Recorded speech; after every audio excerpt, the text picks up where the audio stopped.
Vatanın her davan yeri, her kısım toprağı bizim için mukaddesdir.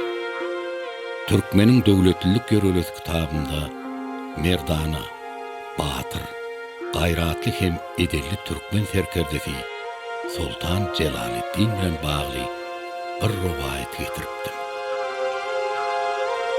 Şu rivayette şeýle gurrun berilýär. Bir gedek söwüşde serkerde agyr yaralanıpdyr. Tibipler näçe emeselerde sagalmandyr. Şonda serkerde maňa watanym bir gysym topragyny getirseňiz sagalýan diýipdir. Tizden tiz kadim wasa adam yollapdyrlar.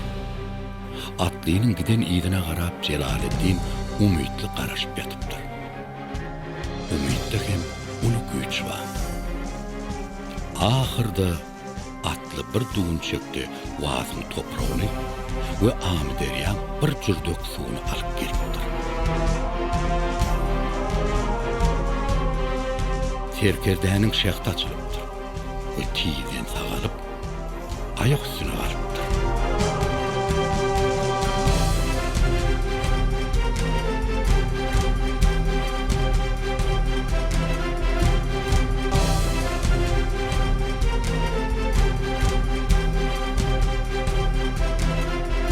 Bu rivayeti ünsü çekmek bilen bilen her birimidim.